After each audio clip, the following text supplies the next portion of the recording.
Today's event is The World in 2023, from pandemic to the war of Ukraine, how to adapt to living in a constant crisis. At the end, you will have the chance and the time for your questions. We have an amazing panel with us today. I would like to introduce our chairman, Vicky Pryce, who is an economist and business consultant. She is Chief Economic Advisor and a board member at the Center for Economics and Business Research.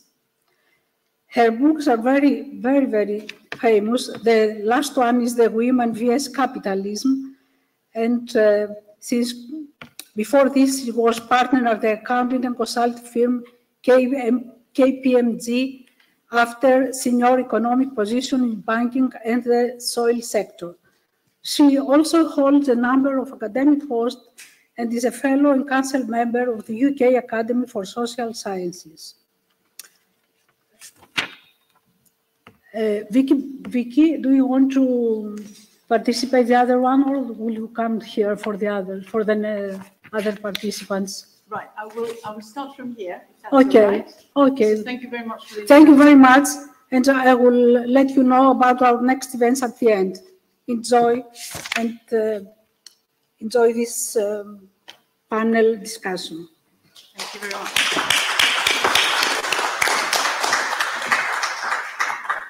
Well, thank you very much for this introduction. And I'm sorry we're starting a bit late. It was explained that there was a bit of misunderstanding whether we're starting at 6 or we're starting at 7. So we've got a compromise and we're starting at 6:30. But it is great to see so many of you here in any case. And I have to say that in terms of how this all started, I got a call from Natasha Vedzuri in the usual way saying, Vicky, would you do this talk for us? And could you make sure you bring a really good panel along with you? Which is, of course, exactly what's happened. And I'm delighted to have with us today, first of all, starting at the other end, Ian Harwood, who is a city economist, and with whom I have just written another book, not just the one that was just mentioned. It has the rather embarrassing title, How to Be a Successful Economist. Now, of course, it assumes that we are successful economists. That's why we can write it. So I wasn't keen on the title, but I was overruled by my authors, but anyway, we have a little show there, and of course we forgot to bring any copies, but there you go, that's what happens. And also Nikos Konstandaras, who came all the way from Greece for this, just arrived on a day where there is a strike. He was helped hugely by the committee here, the organizers, to come over from the airport. He was terribly worried that he was going to arrive late, so the fact we're starting a bit late is a very good thing for him, but thank you very much, Nico. Nico is a distinguished journalist. He has been for many years, about 13 years, he was managing editor of Kathimerini in Greek, the Greek edition, and also for 19 years, the managing editor of the English edition of Kathimerini. And he's still now contributing editor and writes columns, which I read avidly whenever I can get my hands on Kathimerini. We're also together on a committee that brings the British and Greek diplomats, business people all together, which is the Greek-British Symposium, which we run 1 year in Greece and 1 year in England, and the last one we had was in Nafplion, and a number of the people who were there in Nafplion are here also today, which is fantastic. We had it in October. So this is the panel. The way we're going to do it is slightly irregular in the sense that not only am I chairing, but I'm also going to speak a little bit. So what we'll do is we will start with Ian, who's going to show some slides. Then I will go and show a few more slides. And then Nico may or may not, he's not quite sure, stand up and go over there and speak without slides, or he's going to do it over here. It all depends on how exhausted you are after your traveling, and particularly traveling in a strike-torn England to get over to here. Great. So the title, of course, of today is The World in 2023, from the pandemic to the war in Ukraine. And of course, there's been one crisis after another. And the question is, how do we adapt to this? And do we actually have the means to survive? And of course, this may not be the last crisis by any stretch of the imagination. So, Ian, over to you, and hopefully we'll be wiser by the end of your 20 minutes.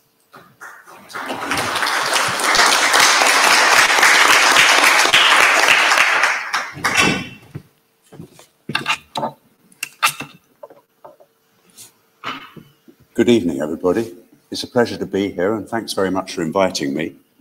I'm going to talk about the world as a whole, but then I'm going to focus very much upon China and the United States. And Vicky is then going to come in and talk about what's going on in Europe, both the EU and the UK. I hope that division of labour will work well. I'm very confident it's likely to. But before I start, I would just like to flag up the book which Vicky mentioned. Sorry, it's okay, Vicky. I managed to do it. Sorry, I did warn Vicky I was a bit slow on the uptake with PCs and things like that. How to be a successful economist. There are 4 authors.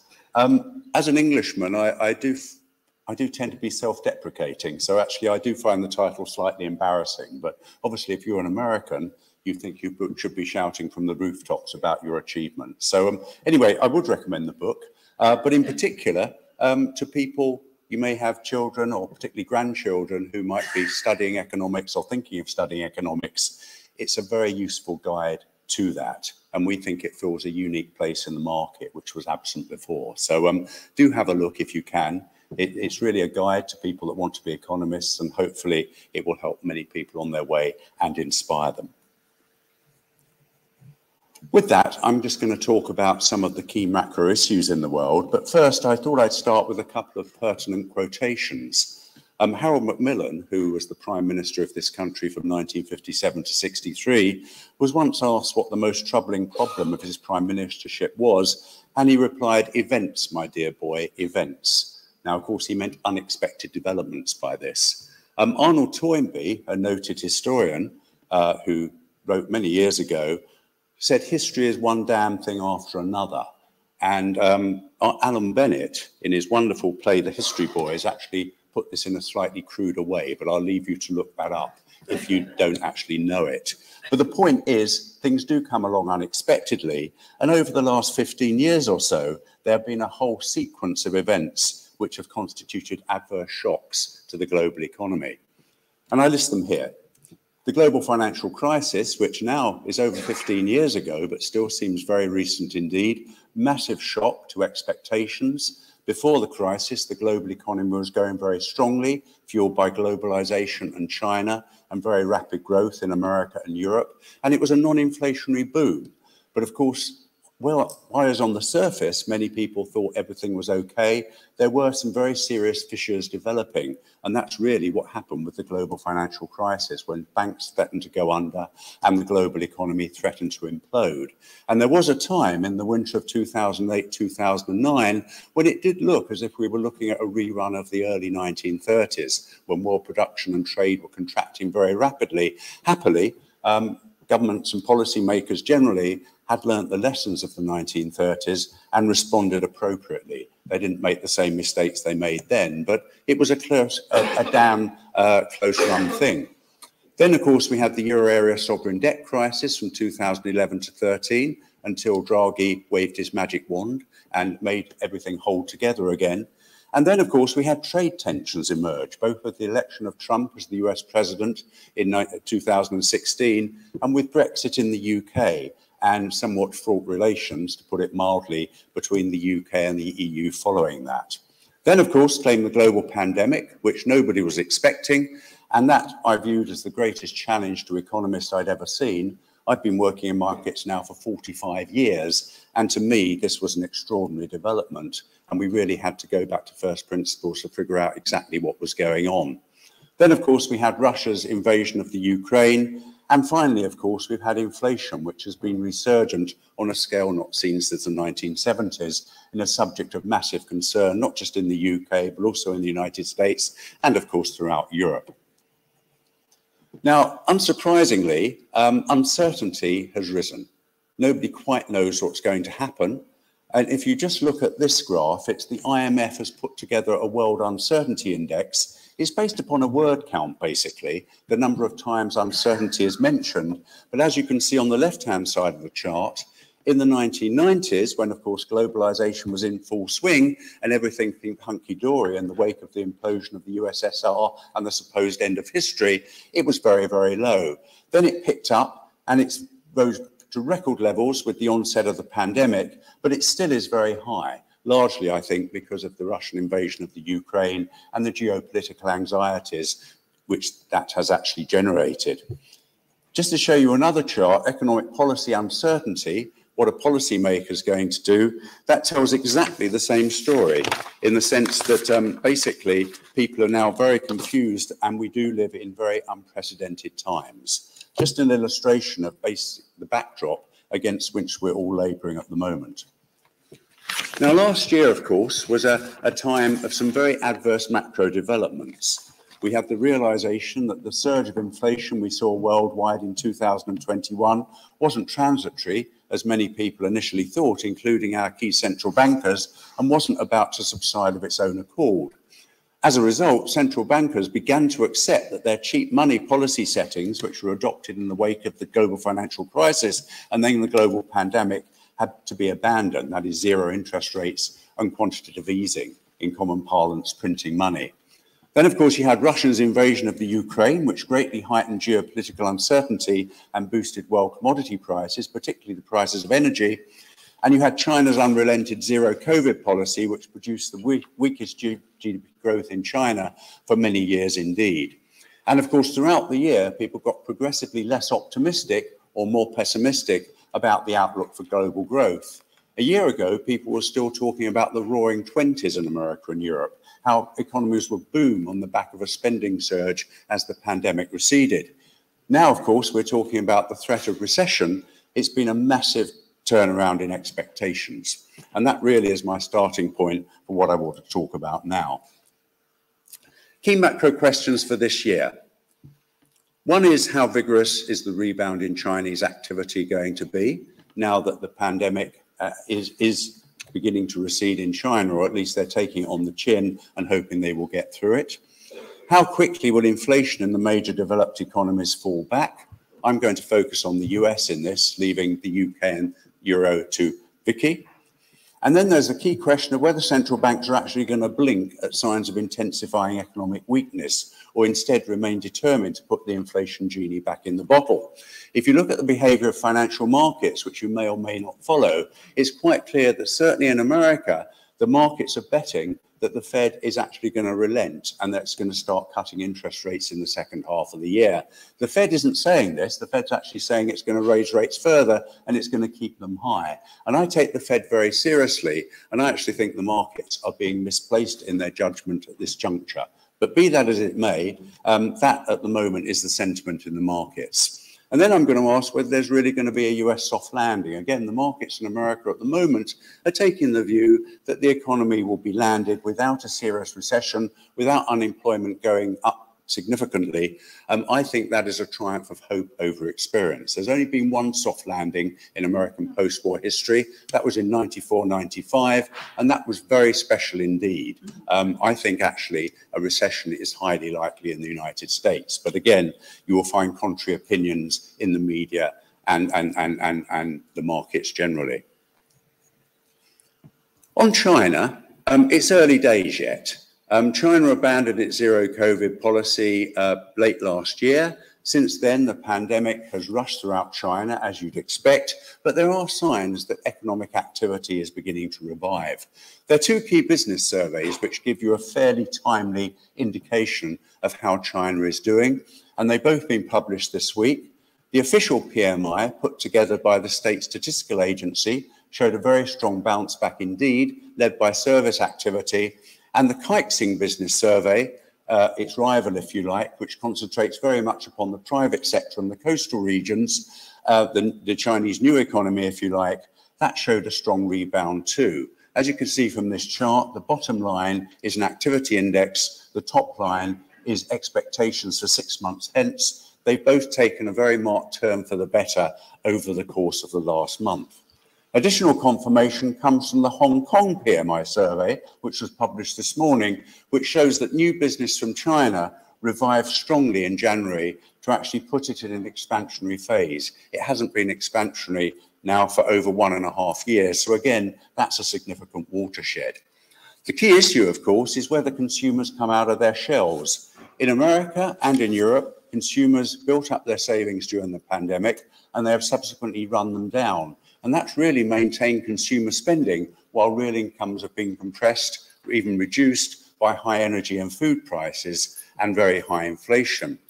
Will China be the same? I simply don't know. Chinese savings are incredibly high, but the Chinese, of course, do have a propensity to be big savers. Also, of course, the Chinese economy does have some very specific problems, notably the real estate sector, which accounts overall for at least 25% of overall GDP. So I think the jury has to be out on this at the moment. The IMF, though, has actually nailed its numbers to the wall. In its World Economic Outlook, the quarterly update it published last week, it actually upped its Chinese economic forecast for GDP this year from 4.4, if I recall correctly, to 5.6%, and also stressed the upside benefit that this would have for the rest of the world. In fact, it suggested that each 1% increase in Chinese GDP would push world GDP up by 0.3%. That's quite a considerable number. So a lot hangs on China, but as I say, I think it's early days yet, and nobody, frankly, including the Chinese government, actually knows how Chinese consumers or businesses are going to respond. It is a wholly unprecedented situation. Just a picture here to show how severe the current inflation challenge is. We often read in the newspapers it's the worst inflation in all the major economies, with the exception of Japan, since the early 80s and the 1970s. And this shows that it's not quite as bad as it was then, but nonetheless it is very severe. And certainly the period of price stability, which became established in the 1990s and persisted right through up until the middle of the pandemic, basically that's come to an end. So the key issue now is whether US and European central bankers can actually get inflation back down again to their 2% target. Now, I'm a great fan of economic and financial history, and I'm a great fan of lessons learned. And one of the lessons of the past century has been that of the Great Depression. And indeed, I've spent my whole career with people worrying that we could see a repeat of the 1930s. As I said earlier, the global financial crisis did actually pose such a challenge. And for a few brief weeks, it did look as if we could be plunging into a similar abyss. In the event, of course, the lessons were learned. And if you just run your eyes very quickly over those lessons, you'll see that's exactly what policymakers did. In particular, despite Lehman, they didn't let banking systems overall collapse. And also they adopted other very sensible measures. Now, another episode, which we can learn lessons from, of course, is the 1970s, when we did have extraordinarily high inflation, which at the time was an incredible surprise, because in the 1950s, and particularly in the 1960s, the major economies had got used to a very low level of inflation. And these are really the basic lessons which you derive from the 1970s. First of all, you shouldn't allow economies to overheat as you pursue full employment. Now, to some degree, that's exactly what governments did unintentionally with the pandemic. They afforded a great deal of fiscal support to their households and to their corporates. And when the pandemic eased, of course, people started spending again. And at the same time, supply was constricted. There were labour shortages, there were supply shortages domestically and particularly global. And that actually was the key factor behind the surge in inflation in all the major economies. Demand went up strongly, supply couldn't meet it, and as always, prices tend to rise in those circumstances. Now, the next 3 points basically pose the challenge for central banks at the moment. How to stop external commodity price shocks, i.e. high energy and high food prices, leading into inflation in general, or core inflation. Ensure that inflation expectations stay anchored at a low level, and endeavour to avoid any wage price spiral, which was certainly a feature of the 1970s. Now, as for point 1, feeding into core inflation, I'm not sure they've been terribly successful yet, because core inflation has actually risen quite substantially in all the major economies, and companies have quite obviously been raising prices like crazy. something they couldn't do prior to the pandemic. As for the inflation expectations, central banks have been much more successful. And if you look at what bond markets are saying, or you look at what household surveys are saying, you'll see that actually inflation expectations, after a brief upward spike, are now really quite subdued. Not as low as they were, say, 5 or 10 years ago, but not far away either. So I think central banks are doing a good job at the moment in holding those inflation expectations down. People believe that they're actually going to get inflation down again to 2% or something thereabouts. And I think they're right to believe that. And finally, of course, there's the risk of a wage price spiral, which you could argue we're facing at the moment in the UK with the widespread strikes that we've seen today. What we had in the 1970s was inflation going up, wage settlements chasing them upwards, which in turn kept inflation high. At the moment, though, I think it's quite likely that despite very tight labour markets, that we're not actually going to see this. I'm not going to go into any detailed discussion, although you may want to raise it in questions afterwards. But certainly in the United States, for example, although the unemployment rate we learnt today had actually fallen to 3.4%, its lowest level since 1969, there is evidence that wage inflation, although very high, is actually beginning to decelerate. So perhaps, after all, there's not going to be a wage price spiral as we had in the 1970s. And the final factor, I think, is you have to accept that there may have to be the creation of economic slack, i.e. higher unemployment, to actually get inflation down. Now, clearly, no central bank is going to trumpet that from the rooftops because it's very politically unpopular. But I think they're thinking that if unemployment has to rise, so be it, that if that is the necessary cost of getting inflation back down again. Now, the recent US inflation experience, so I'll just try and get rid of this thing on the screen. Not quite sure how that's got there. It's about bad weather in Greece. Yeah, I'm afraid I'm going to have to leave it up for fear of disrupting everything. But the recent US inflation experience is that inflation has risen very high to not to 10% as it did in the 1970s, but nonetheless very, very high. But it has now begun to come down again. And that, of course, has made people very relieved that at least inflation is heading in the right direction. Now, the Fed in the 1970s, actually, not only was it caught napping by the surge of inflation, first in the early 70s, then in the mid-70s, and also in the late 70s, but also they eased policy very dramatically in the wake of the 1974-75 recession. Unemployment had gone through the roof, there was much discontent, and they decided to start cutting rates. And for a while, it looked as if everything was hunky-dory. But as you can see from that chart, with that blue line, core inflation began to rise again, and the Fed then had to play follow your leader and get interest rates up to a historically unprecedented level. This happened under Chairman Volcker, who took over at the Fed in 1979, who basically decided to come down very hard on inflation, even if it meant the economy going to severe recession and seeing high unemployment. Now, I think that people have insufficient memory of what the Fed did then and insufficient realization that the Fed at the moment realizes what went wrong there and actually won't ease back that quickly this time round. I do think the Fed is very serious about getting inflation down. And that, of course, means, as I said earlier, that the markets might be somewhat wrong in their current judgment that the Fed is actually going to blink in the second half of this year. Now, recessions in the US, if they occur, always result in disinflation. So if there is a recession in the United States, it's likely to bring inflation coming down quite quickly. But at the moment, of course, the US economy is incredibly resilient. You won't have seen this because you're not a data junkie like I am. But if you look at your newspaper tomorrow at the financial pages, you'll see that in the US this afternoon, an extremely robust employment report was released, which showed a net gain of over 500,000 jobs, which is incredibly high for the United States. In the pre-COVID era, the average monthly gain was under 200,000. You'll also see, as I said earlier, that the unemployment rate has fallen down to 3.4%. And you'll also see that the service sector, according to one long-established survey, is still actually very robust, which suggests that the US is still far from recession. It has slowed down over the last few months, but nonetheless, it's yet to actually go off the precipice. Now, my final point is simply about a US soft landing. Lots of people seem to think, and an ex-Fed governor actually published a book last year arguing this, that a soft landing was a very realistic prospect this year. I take a rather contrary view. Soft landings are very rare. In fact, the only serious soft landing was that of 94, 95.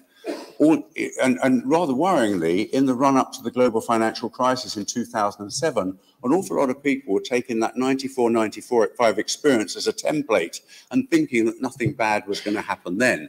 In the event, of course, they were absolutely wrong. It was the worst US recession since the early 1930s. I don't think this time we are going to get an absolutely awful recession. The US economy doesn't have the excesses it had then. The housing market is certainly not so high and certainly not so leveraged. And people basically haven't been spending dramatically beyond their means. But nonetheless, a recession, I think, is very, very likely as the Fed seeks to make sure that inflation is actually curbed. Now, this is a very contentious issue. We're not going to know for quite a while exactly what is going to happen. But I think that if I'm right, and there is actually a recession, however modest it may actually be, then people are going to be very disappointed in the US. The consolation, though, as I say, is if there is a recession, it's not going to be that large, it's not going to be that long, it should be relatively brief, and also that means it won't have nasty knock-on effects upon the rest of the world. But it doesn't look to me as if the US is going to get out of its current policy conundrum without something painful happening further down the track. And in that respect, just as I said, nobody actually knows what's going to happen in China, nobody really knows what the impact of the Fed tightening is actually going to be. During the course of less than 12 months, the Fed has raised its key policy rate from 0.25%, practically zero, to 4.75% earlier this week. That's 4.5 percentage points of monetary tightening at the short end of the curve in the space of less than 12 months. It hasn't happened before. Rates have never come up from zero before like that. And it could be that it could have a very nasty impact indeed. It could be that it doesn't, but nobody actually knows, including the Fed. So I think at the moment we're in an incredibly uncertain situation. But what I think we can be assured of is that US inflation is going to come down. It's going to get close to 2% over the next 2 years or so. And for that reason, there is some comfort to be derived what's happening at the moment. In the near term, though, I think we may well be in, despite what Wall Street's saying at the moment, in for a rather tricky period as the US economy begins to come under the cosh and begins to slow quite appreciably. Thank you very much. With that, I'll turn over to Vicky, and I'm sure there'll be an opportunity to ask questions in a moment when we both said our piece. Thank you.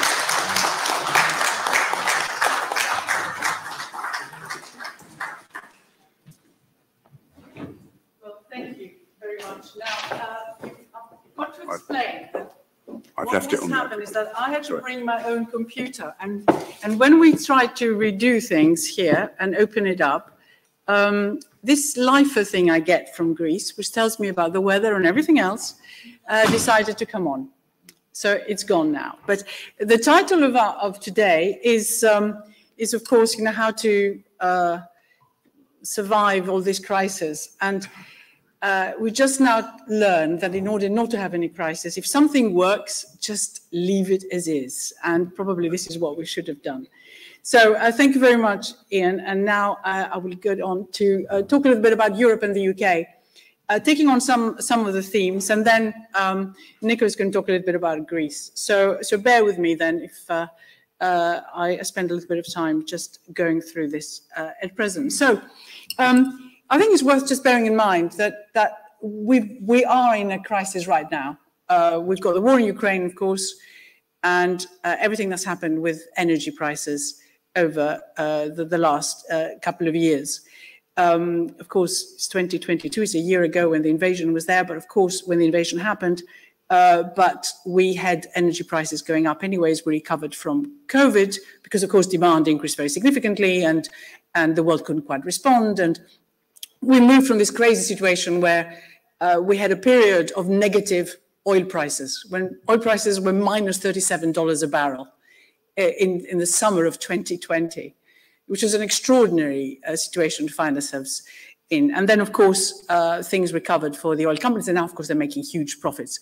But one of the interesting things is that we had completely forgotten the fact that after a period of being quite efficient in terms of our energy demand, we had become quite inefficient, mainly because prices were so low. and a lot of gas was coming very cheaply from Russia into Europe. And our energy demand per unit of output actually went up, which wasn't supposed to be the case at all, but this is what had happened. Of course, everyone was worried about climate change increasingly and so on, but in reality, imports of gas and oil had increased significantly in Europe, and of course, dependence on Russia had increased as well. So this is really why we were so vulnerable with the war in Ukraine, and everything has happened since. But of course, we had already had a big crisis, which was the pandemic, and we were just coming out of it. Now, you've got to adjust very, very quickly as a policymaker to all this. And of course, loads of countries did. We had this huge expansion of liquidity in the economy. We had a lot of fiscal loosening that took place.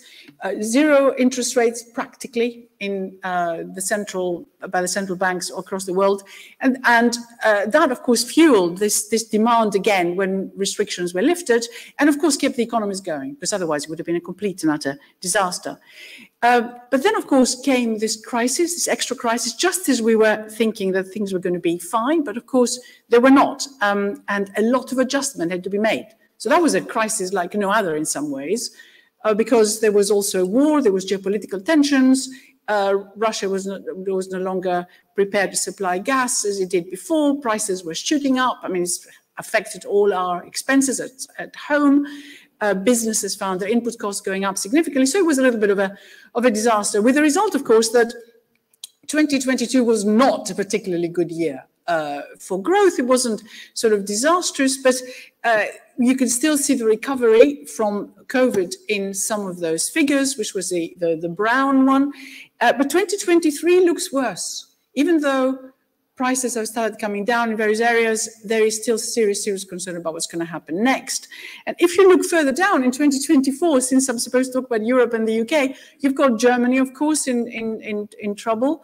They did have a quarterly decline in GDP in the 2022 last quarter. And the worrying thing about the UK in particular, when you look at 2024, and this is why there was a serious concern about some of the recent pronouncements by those international institutions, is that UK and Russia are the worst economies in 2024. Not good news.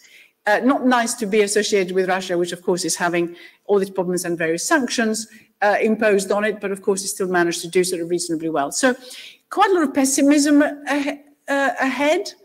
So in some countries, we just see that they're above pre-pandemic levels, but in many others, including the UK, we're not. So we're still below pre-pandemic levels. And if you look at the latest forecast by the Bank of England, they're expecting that even by 2026, we're still going to be below pre-pandemic levels in the UK.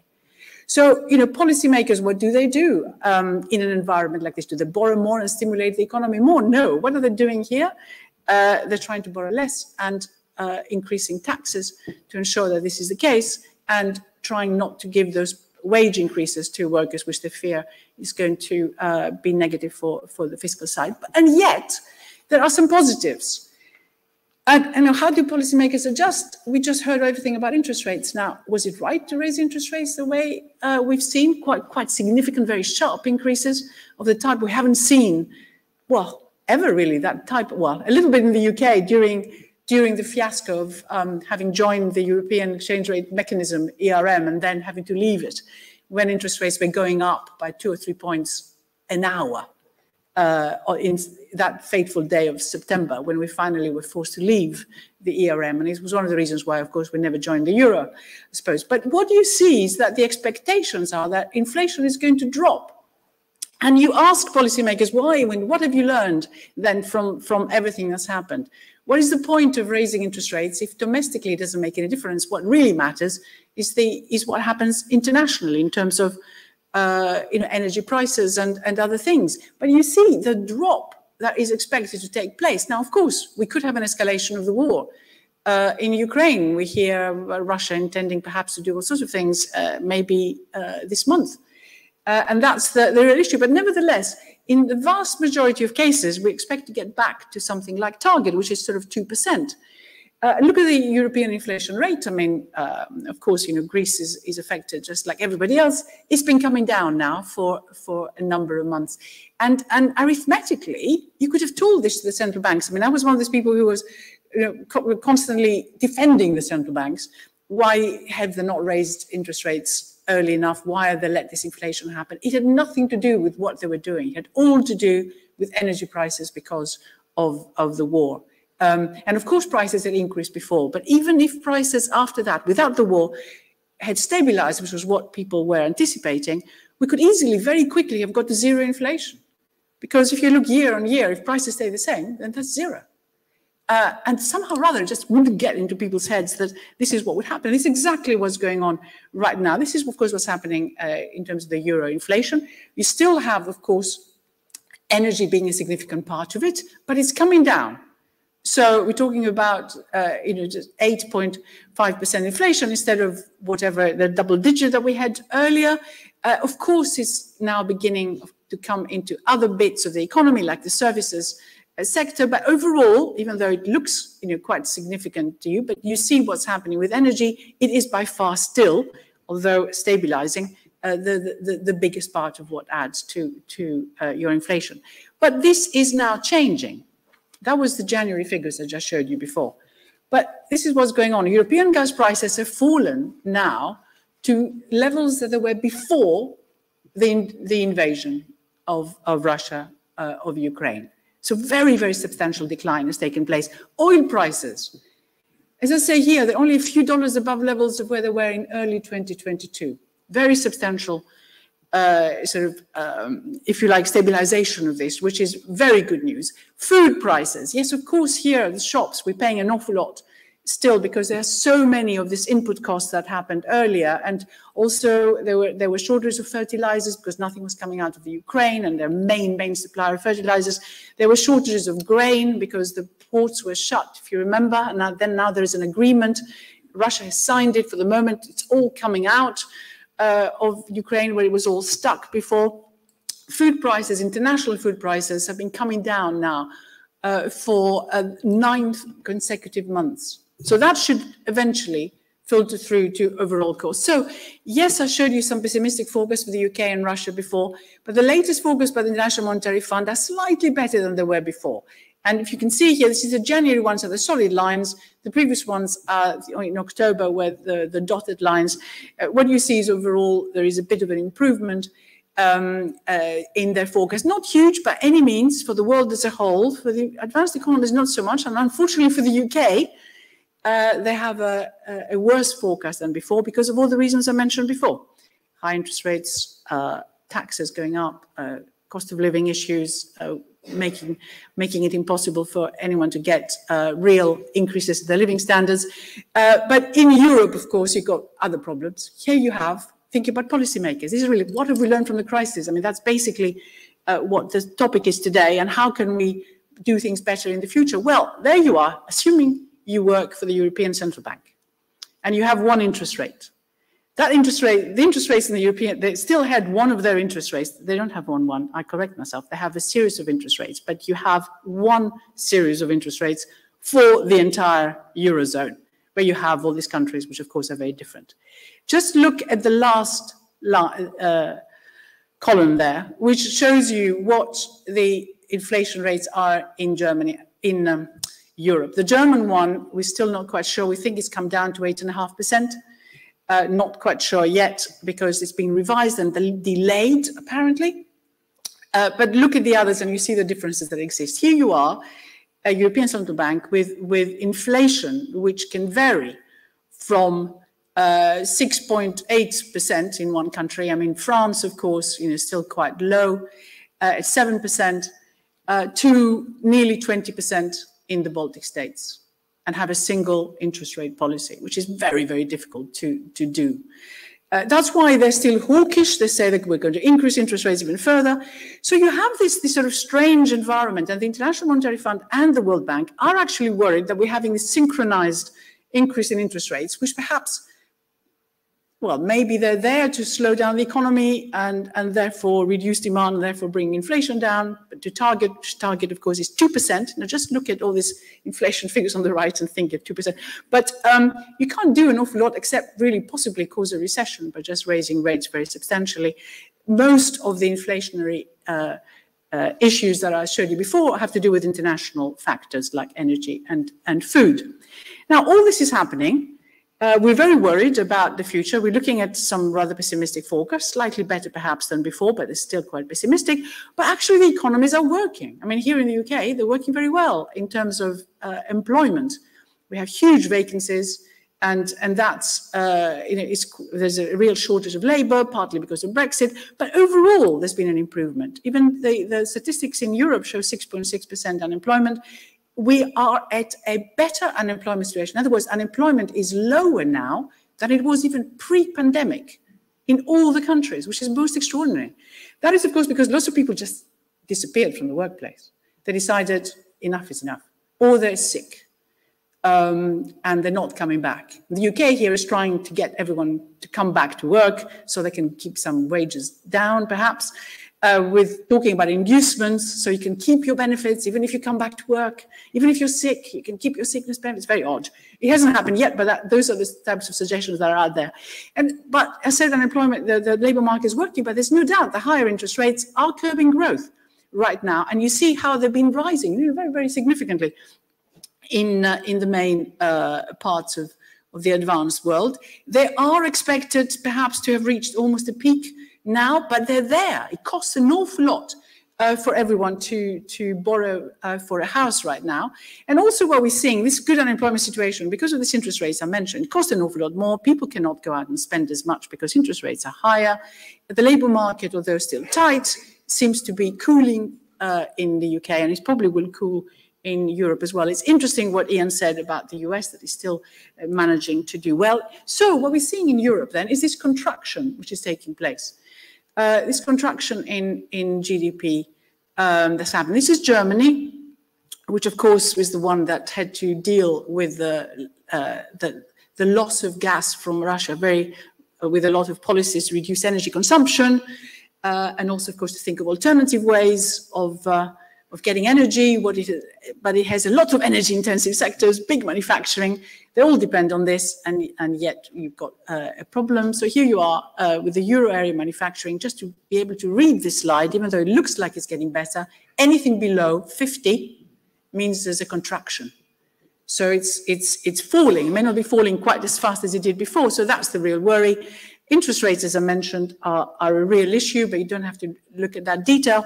But very substantial increases there perhaps can do more harm in the economy. They're constraining consumer spending very significantly. If you look, this one is trying to show you the real post-tax household income growth, which is moving to negative and continues to be negative through this year. And that, of course, means that there isn't going to be very much growth in the economy, hence why the forecasts for the UK are for minus 0.6% growth in the year as a whole. And as I said, even by 2026, we're not back to pre-pandemic levels. I mentioned the cost of borrowing, mortgage demand, house prices have been falling now for a number of months. This actually is happening everywhere, including, I'm afraid, in the US. Where those interest rates are really hurting. So that's basically where the picture is. And for the UK more directly, the forecasts, I'm afraid, are quite correct. This is the current output trend, which is going downwards. As you can see, this is the Purchasing Managers Index, which is declining. You see the figures for January showing that the services one is falling. And falling quite significantly. As you can see, the below 50 has been falling now for a number of months, which is a worry. And of course, you've also got manufacturing in decline, minus 50. So many months of negative manufacturing growth. This is not a great base for growth. So you think again, what have we learned, policymakers? Well, the economy is slowing down. There doesn't seem to be any intention of doing anything additional in terms of supporting it. A lot of the electricity price support schemes are going to be reduced in April, and in fact, we're going to be very, very low for businesses in particular, and that's a real problem. But this is the question we were all asked yesterday as we were commenting on the Bank of England's increase in interest rates. What have we learned from all this about inflation? What have we learned about whether increasing interest rates will do it? Well, the extraordinary thing is that if you look at the forecast for inflation by the Bank of England, whether we raise interest rates or not, they still have, in 2023, inflation coming down, as you can see the little star, and then 2024, coming down to be less than 4%. So by the end of 2023, we're less than 4%. And by 2024, and towards the end of it, and moving into 2025, but actually even before, we may well end up not just at the 2%, which is this line there, but almost at zero, because of what I explained to you earlier. So you just wonder, why do we need a monetary policy of this sort?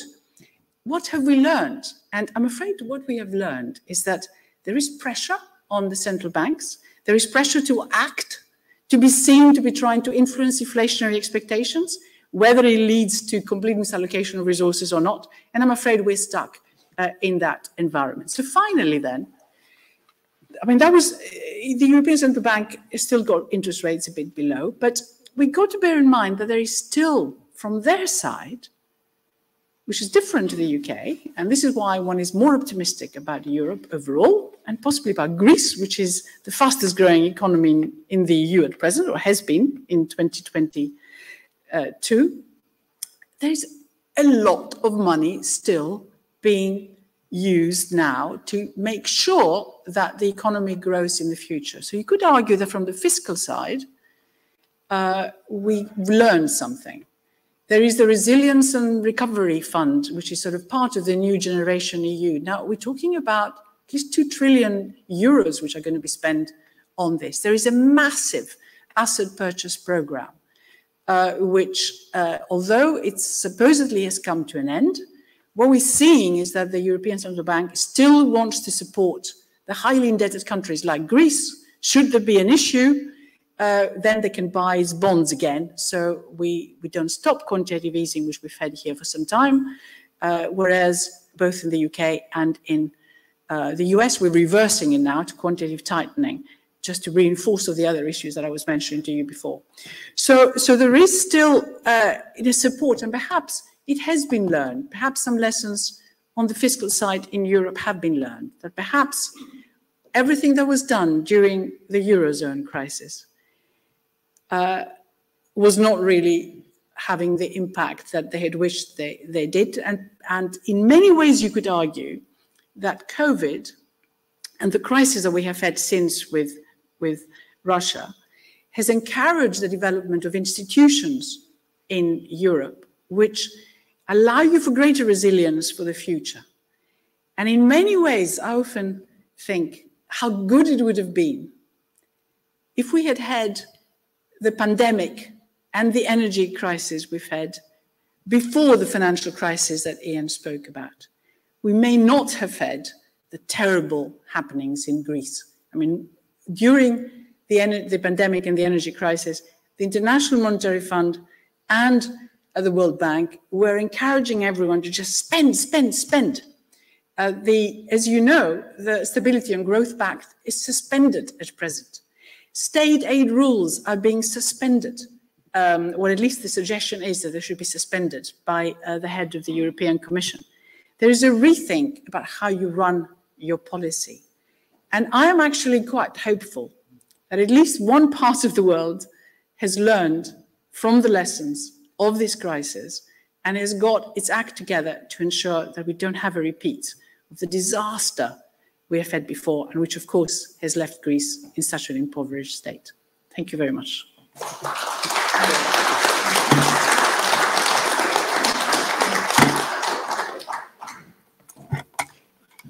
I'm going to try and get out of this now before you speak. So hang on.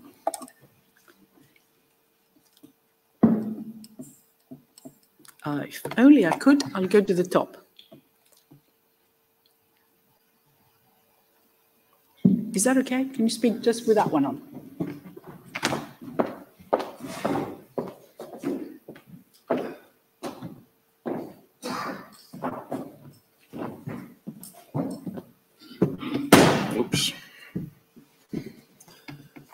Good evening, ladies and gentlemen. I'm very honored to be here, and I'd like to thank the Macedonian Society and Vicky for inviting me. And I must say it is very difficult to speak after two very successful economists and very polished speakers. And thank you for what I learned from you tonight. I'd like to focus on the subtitle of tonight's event, which is how to adapt to living in constant crisis. Because having been a journalist for 40 years in Greece, I feel that that's what I've been dealing with all the time, as everyone else in the country. And I never know if this is going to carry on like this, how we're going to keep surviving. But the story so far is interesting, and I'd like to speak about what I've seen, but also some thoughts of the undercurrents of the big story. And I'd like to finish with a bit of fantasy and wishful thinking at the end, which I hope you will indulge me. The subtitle that I mentioned made me think of a visit to my village in Crete at the start of the Greek crisis in 2010. It was August. I went down with my family. We were sitting in the local taverna, and I saw an acquaintance, a friend from the village, who's always been living in the village, and he's involved in building something, breaking down something else, farming a little bit, giving it up, getting inflating his EU subsidies, getting caught, doing all these little things that keep people afloat there. And I said, how are you dealing with the crisis? And he laughed and he said, I was born in crisis. It's nothing. I thought it was very funny. And then a few months later, he left for Australia.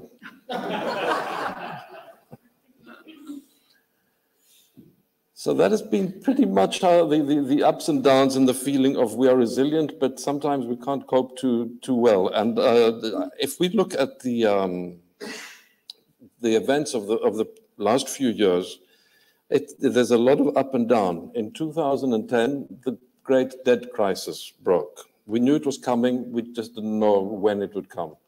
It was so evident, but the balloon stayed afloat, even if it was leaden, and we were all living quite comfortably with that until the crash came.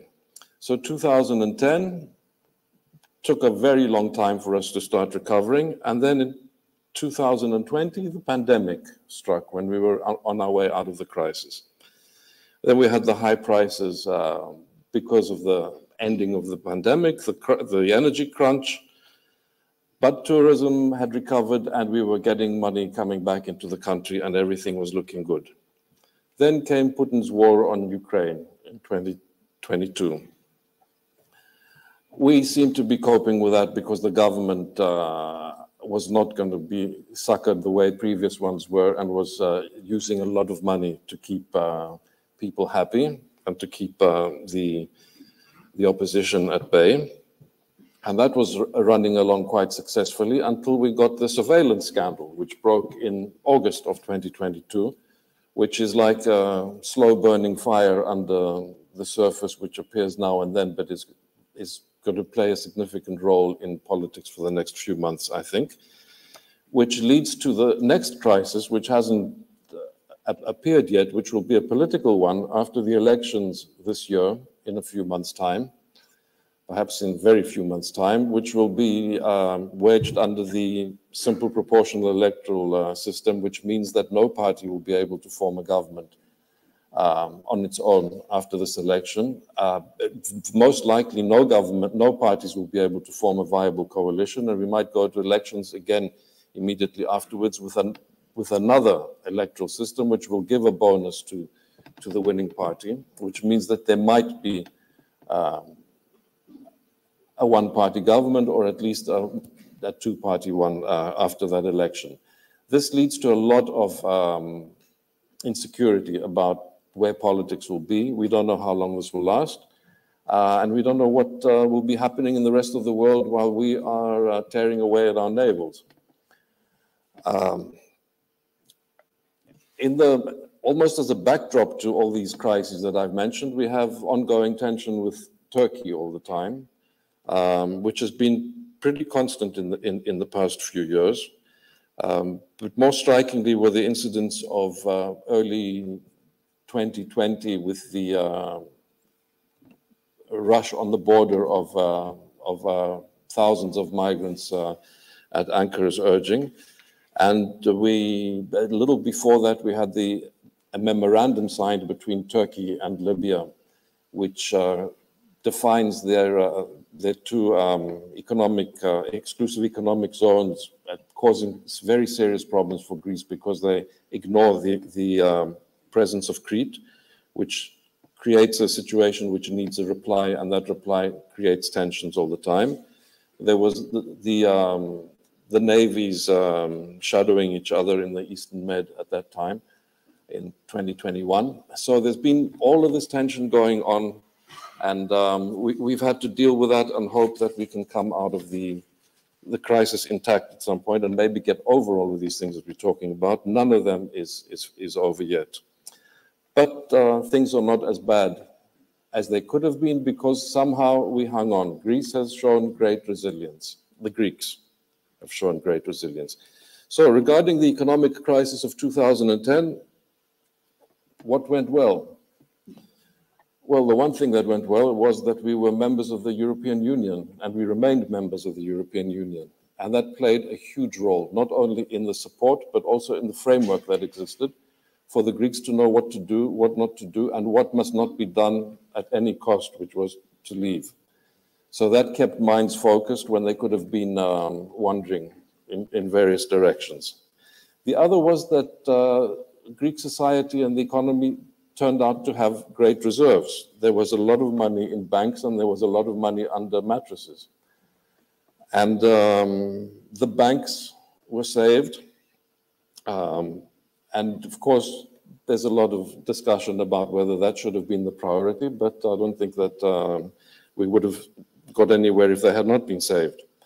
Pensions were cut, but they too were saved, and they were paid, and they came to support whole families.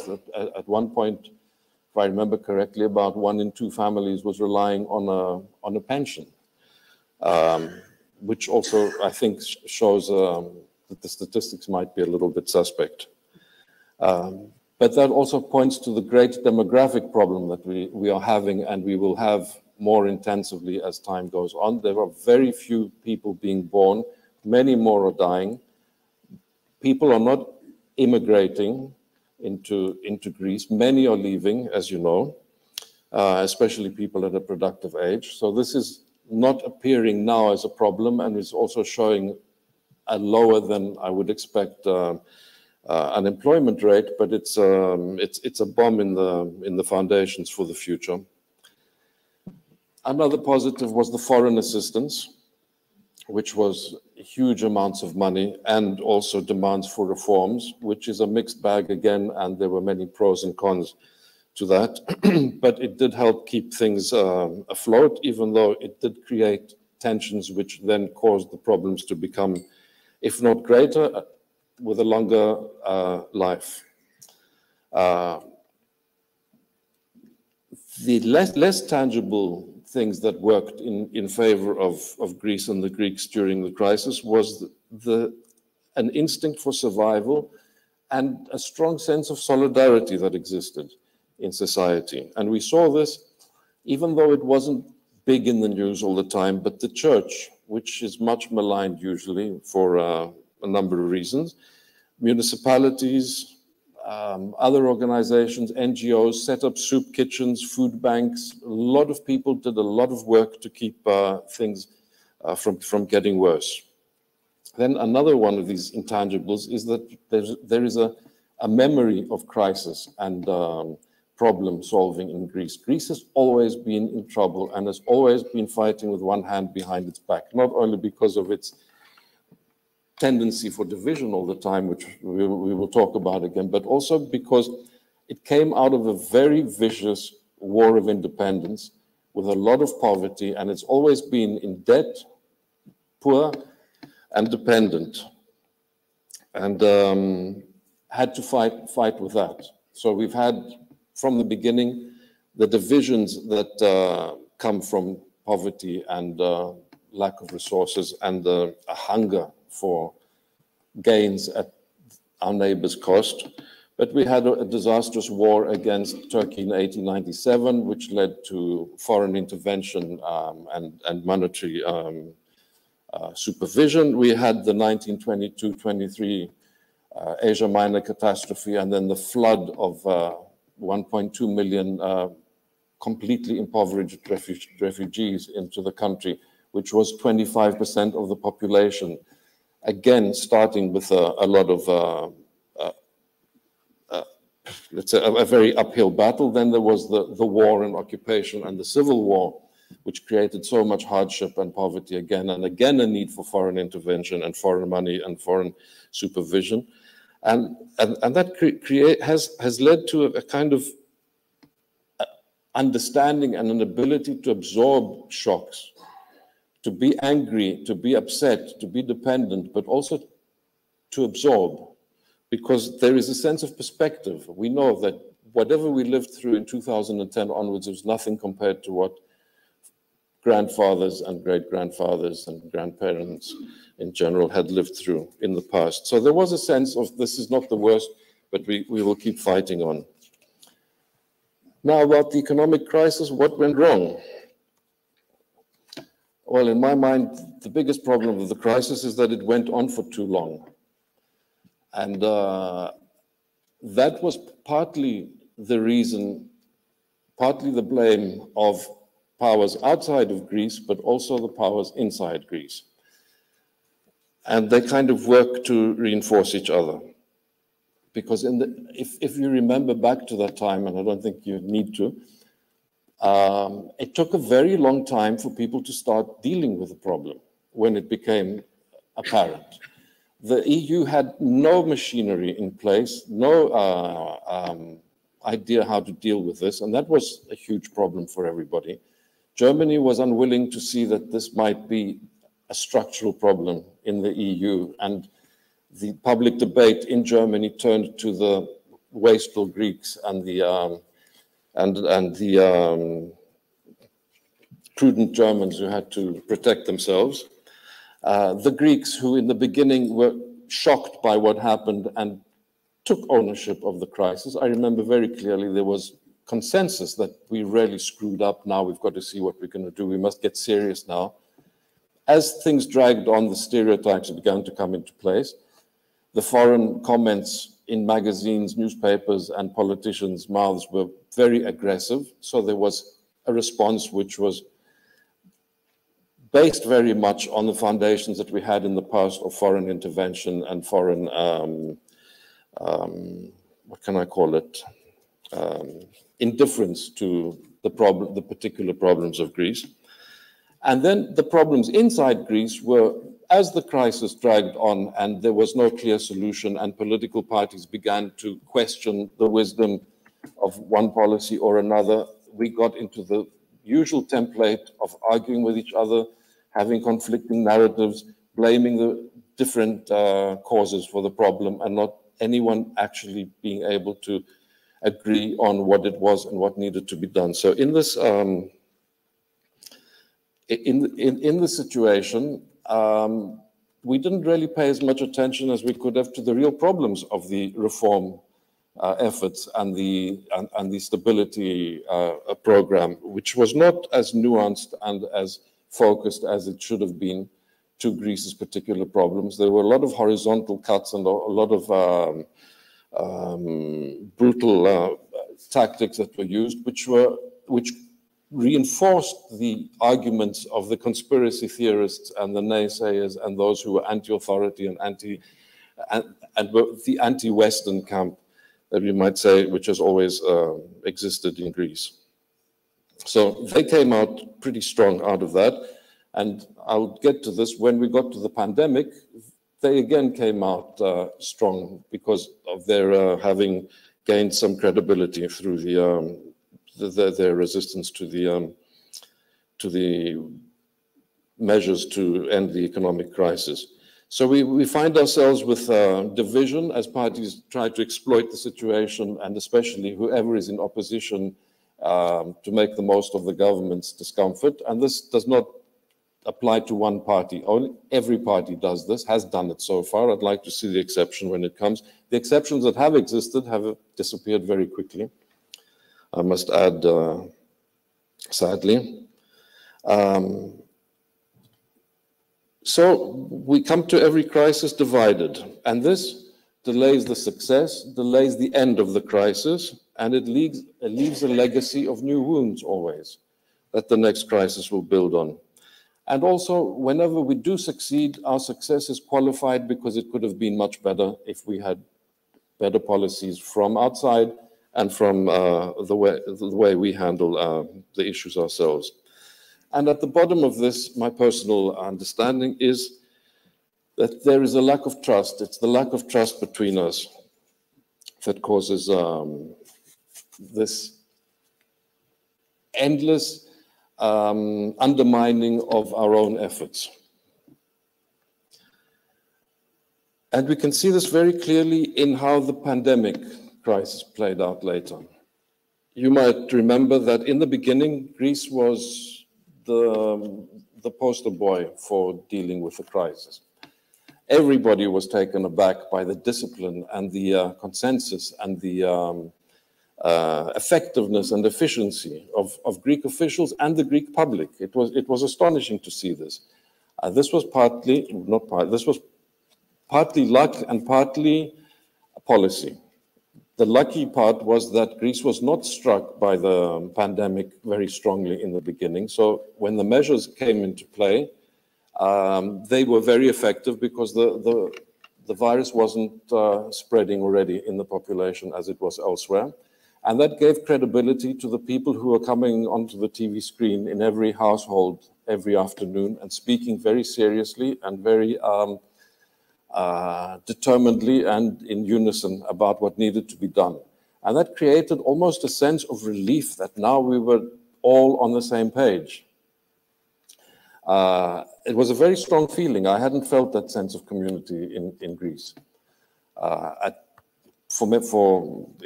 least while in the time that I've been working. But then again, the problem was that this went on for too long. The damn virus would just not go away, so the crisis continued, and that gave us time to start undermining our efforts again. Because the effort just could not be kept up for much longer. Why? Because there was an impatience. People do get impatient. We know that. It gets to be too much. And that allows the messages that undermine this policy to start coming out and to start gaining traction. And then we get back into our normal behavior, which is having demonstrations, irrelevant to this, but having mass demonstrations when we should have been isolating ourselves and taking care.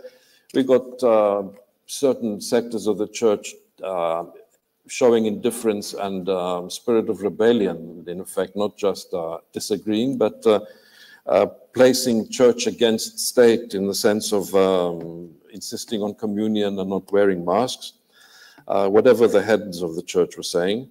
So the conspiracy theorists who were always present, they got a new lease on life on this.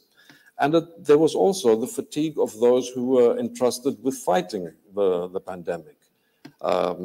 Because they had this swelling opposition coming up, an endless pandemic, and the real problems that do exist in Greece, such as the exhaustion of the National Health Service, which had been bearing the brunt of the economic crisis as well.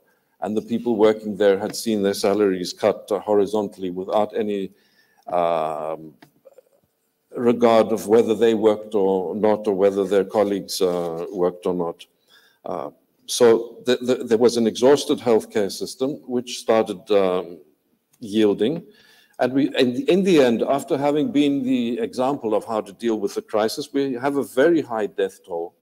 And despite having reached pretty high numbers of vaccinations, because we had an excellent vaccination program.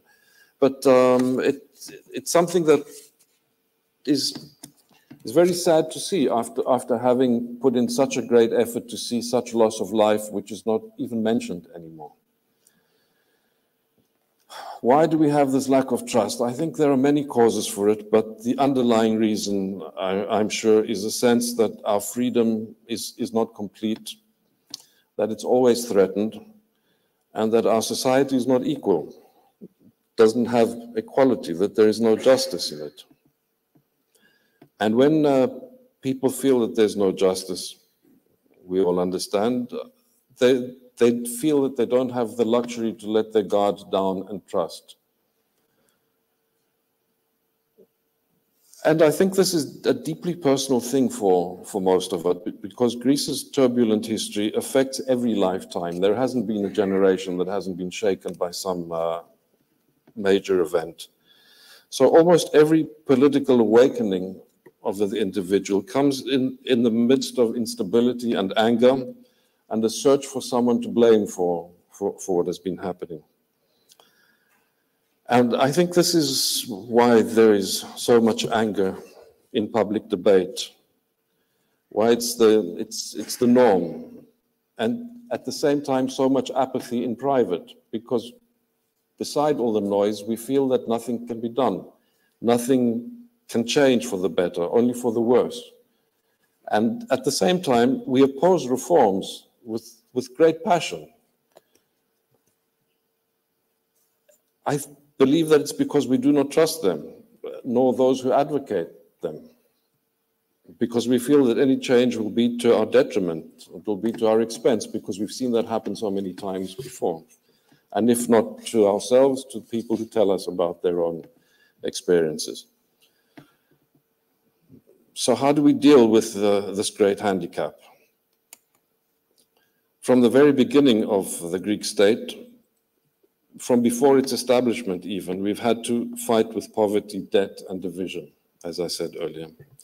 We're always aware of our need to change our politics, but each generation shows itself unable to do so. Enormous political energy is wasted on meaningless quarrels, while major issues go unchallenged, and our politics is based basically on attacking each other. Either because the other side is cruel and inhuman, or because the other one is too wasteful and irresponsible. We've seen bright starts disintegrate into cynicism and disillusion. And we know that our politics need reform, but we are unable to achieve it. To undercut this web of interests and expediency that holds everything back. So if we can't expect much from politics on their own, which is the invention of our ancient forefathers, this is, I think, where the power of the press can be revolutionary. And this is where I get into the realm of fantasy. Because right now, the news media are part of the problem in politics the world over. We know that. We need not go into examples of how they amplify the foul, and they cannot defend or even identify the worthy. If we look back at the first great experiment in democracy, we see that the emphasis of the ancient Athenians was on teaching the citizens themselves civic virtues. And their chief values were freedom and equality and impartial law, citizens' participation and deliberation in things that affected their lives, the teaching of autonomy, social responsibility, a combination of individuality and patriotism. They understood that capable citizens made a capable state, one that would strengthen them all. I think this is something that the news media can work on in every country. Today, the news media, which plays such a great part in the fragmentation that we all see around us through the internet and through what it does itself, has to find a way to build trust. And it can only do this by working to establish its own credibility and to promote fairness, and to express a kind of moral core of society. We know what our societies stand for. We need to say that. But how can this be achieved? it's easy to ask for it, but it's very difficult to get to it. There's a very interesting opinion piece written in the last few days. It was published by the Washington Post on January the 30th by Len Downey, the former editor of the Washington Post, and one of the high priests of the Anglo-Saxon need for objectivity in media. And even he has come to the point of saying that we need to fight for the truth, and that means taking a stand in our positions. And this was hailed by people, serious people in the media in America, as an earthquake coming from someone like him. But it's an earthquake that has followed the rupture that the earthquake caused a long time ago, because we can see the damage that has been there. So I'd like to finish off saying that I'd like to see efforts made to reform the press, and then we could see politics change. And I think that that is a way for us to survive crisis, both in Greece and elsewhere. Thank you.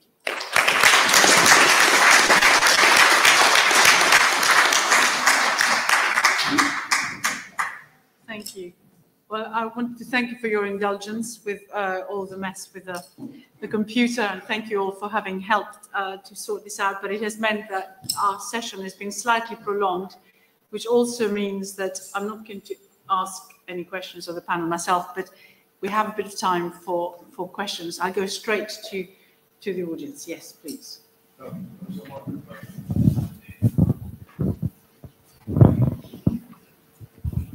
The 4 points I'll briefly say as quickly as I can, because there'll be other questions. The first one is there are 3 crises during this period which have not even been mentioned in that list, and they're standing out there like the elephant in the room.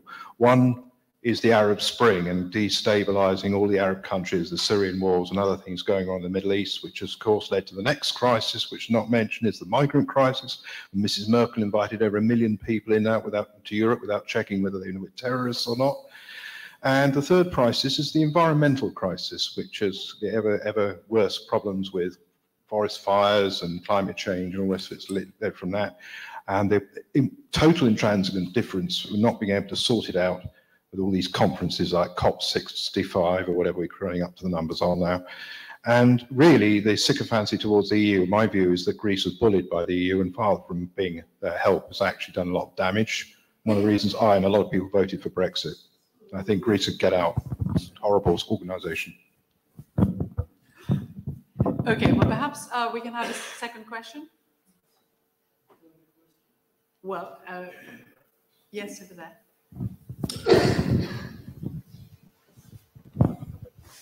Thank you. I think you hinted at the possible next black or grey swan event, which might be Russia detonating a nuclear device on or near Ukraine.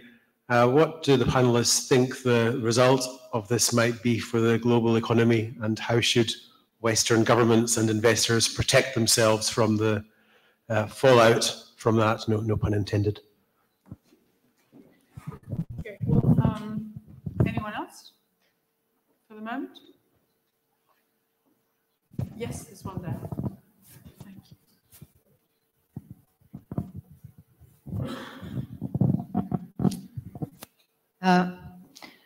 Recently, some countries, they are getting away from the USA dollar, first with BRICS, then with Saudi Arabia and Turkey, and more recently, Argentina and Brazil, they are planning to have their own currency.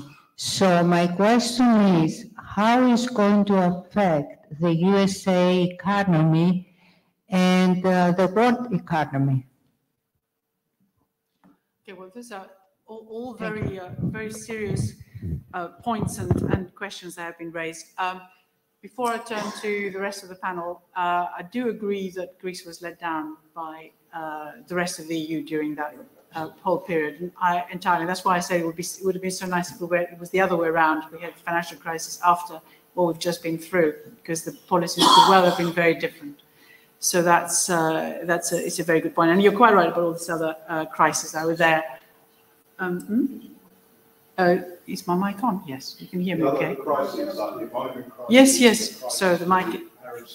Of course. Now there are loads of crises, because I think what the panel here concentrated on was what happens next to Greece, for example, but also 2023 itself, how we can get through it. The climate issue, absolutely essential, and that's a long-term thing. But I did, the energy dependency that we have had on Russia has intensified in a way the rethink about all this. But of course, for the moment, in the short term, which is 2023, everyone is focusing much more on energy security than they are on the climate change issues. But one hopes that this energy security thing will also lead to faster move to renewables. I would guess that this would be the sort of general reaction of the panel. But perhaps I'll open it up. And Ian, do you want to say something about the sort of international dimension, particularly the currency issue, before we get... Yeah, indeed, Vicky. Yeah, just on the question of the various challenges and crises, I wasn't trying to put together an exclusive list. I was just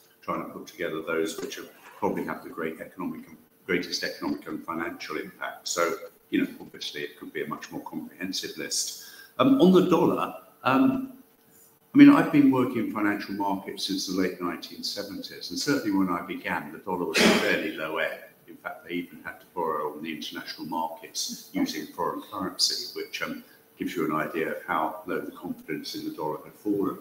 But since then, of course, the dollar has bounced back, despite lots of predictions of its demise as the world's reserve currency.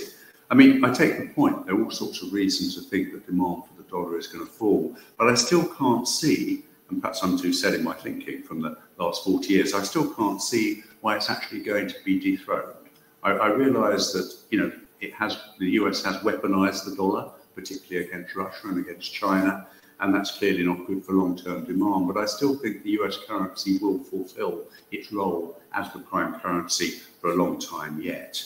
Just one final point, nuclear detonation, if you like, in Ukraine. I have no idea. All one can say, though, is that everybody, I think, has been assuming for the last 50, 60, 70 years, ever since the Berlin airlift, in fact, that mutually assured destruction meant exactly that, and people wouldn't use nuclear weapons. I have no idea, but it certainly wouldn't be good news for anybody's confidence for very obvious reasons, and I can't really see it being good for things generally, but clearly then it would just depend what everybody else did, and I have absolutely no idea whatsoever. Well, and you could forget all our forecasts if that is the case. They would throw it out of the window. Yeah. So the impact on Greece, perhaps, of escalation of anything in Ukraine, I presume that would be quite significant. I don't think it will be more significant than for anyone else. Just a point there that I've been struck by how clear a position Greece has taken on the Ukraine issue, which was very, very unexpected that it would be so unequivocal and persistent, despite all the disagreements within Greece on the issue. Even those have died down very much. But what will happen if there's a nuclear dimension to this? Everyone will just hope to survive. But so the issue, looking again at Europe and all the points I've made before, is both the pandemic, I would guess, and what's happened since Ukraine has, in fact, despite concerns that there would be lots of disagreements about what to do next, and yes, we see that with tanks, the delay that's taken place from Germany and so on, but it has brought Europe closer together, and that can only be, whatever we may think about the past, in terms of the future, that can only be a good thing. So I presume that's how you'd end up, and the Greeks are all behind it. But it is one of the interesting things that you said, Nico, was this thing about how the Greeks sort of observed what they were asked to do during the pandemic. And I was completely shocked, sort of talking to my sister and finding out that she could only go out if she got some sort of SMS thing telling her that she was allowed to go out and walk the dog. And I was using this joke with everyone that everyone was hiring each other's dogs so that you can have a reason for going out. And perhaps some of this happened, although there are lots of dogs now in Greece, I have to say. But they're all part of a family rather than being stray dogs. So huge changes have taken place. But I kept saying, look at the Greeks, you're telling us, you know, we're completely unruly, but there we are, probably the most disciplined in entire Europe. But you're suggesting that that's broken down now. Is that what you're suggesting? It's gone back to the It's gone back to how we used to be. All right. Well, I mean, I don't know. That's a shame. Anyway, another round of questions, if there are. Yes. Hang on. There's a microphone coming. Mr. Konstandaras, who spoke with such forensic feeling about Greece, very moving, actually, what you said. I think you wrote recently about Turkey falling out of the West's orbit in search of a greater rapprochement with the East, probably with China. I'm just wondering how you think Greece's flirtation with China is going. I don't think much about it lately. Not from the Chinese side, not from the Greek side. There isn't anything of contention at present. The main expansion of the port has not moved forward. But there isn't much discussion about that. I think that there is no doubt that Greece is very, very close to America right now. And it's definitely not a priority for China, at least from what comes out publicly. So what isn't a priority for China? To deal with Greece in a more robust way. To demand more from the agreements on the port. Port of Paris. Right. Okay. Anything else? Yes.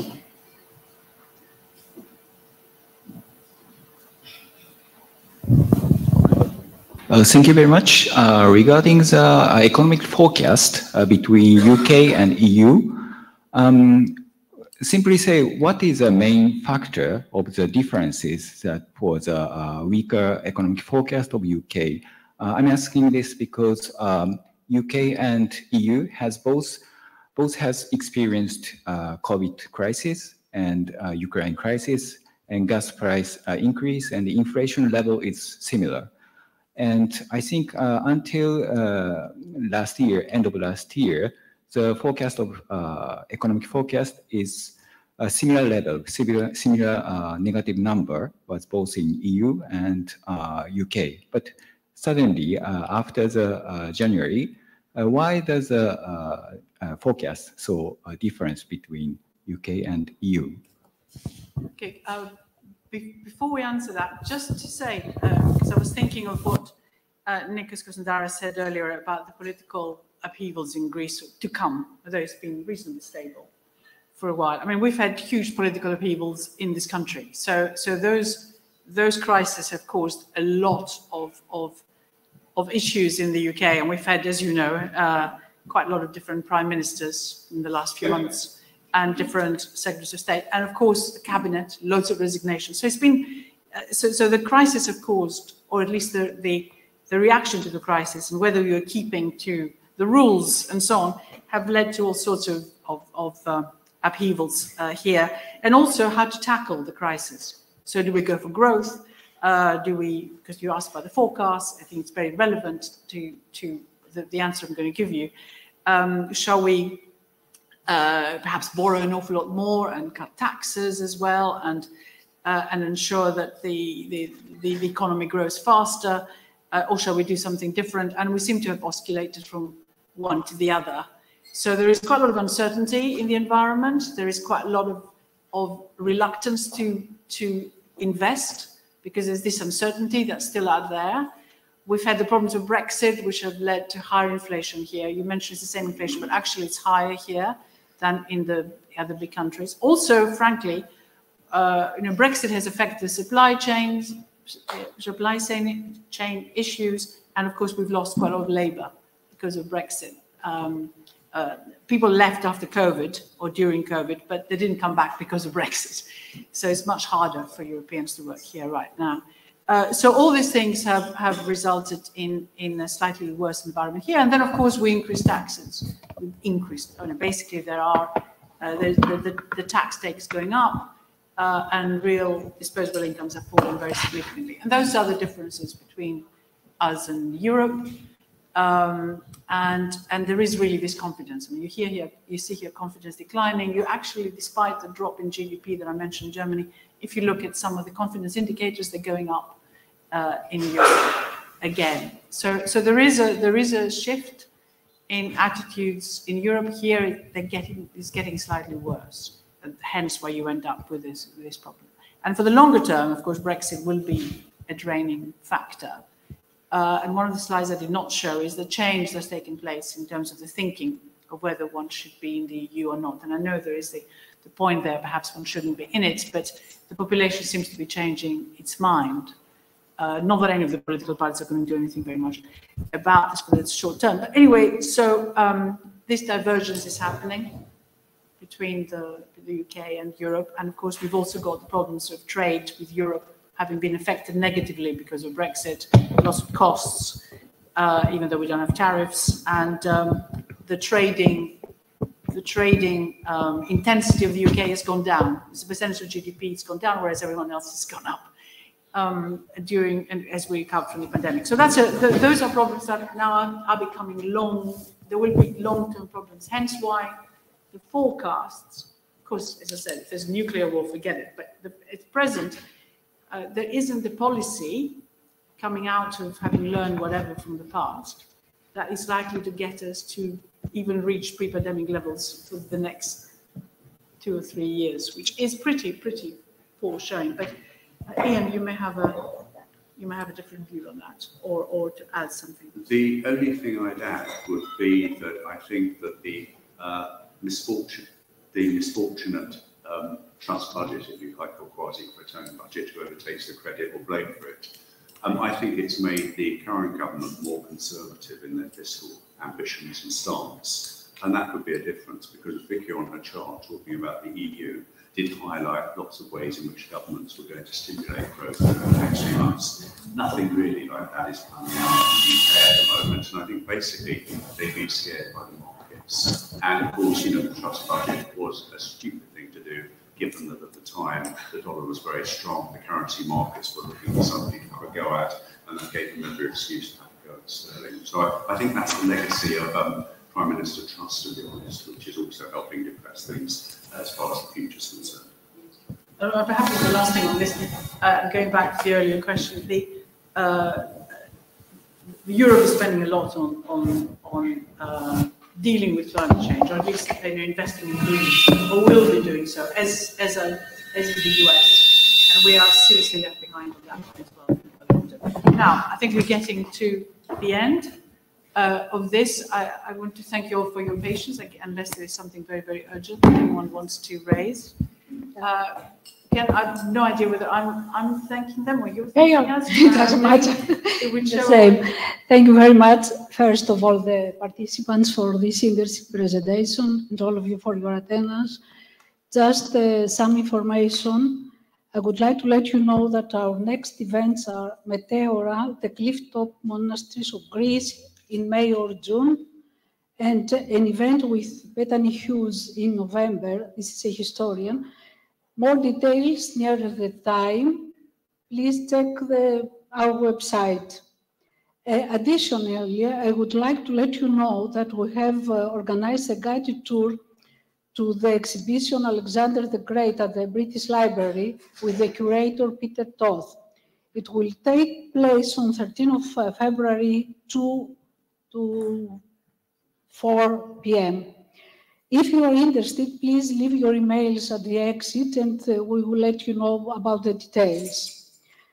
In closing, I would like to express our gratitude to Mrs. Natasha Venturi, our previous president, the heart of this society, who, unfortunately for us, returned to Greece permanently.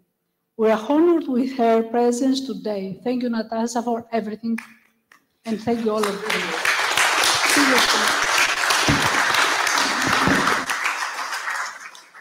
Well, can I then add my thanks to all of you, and of course to my fellow panelists, and thank you also for your patience, and apologies for my computer. I had to bring my own computer, and I was getting my emails for a while there. I don't know if you managed to read any of those. The system clearly sort of somehow defeated us. But thank you for the help at the back. Really, really very considerable support. So thank you. Yes? Reception with the wines. Yes, I was going to say yes. I can see drinks over there. Thank you very much, and see you again.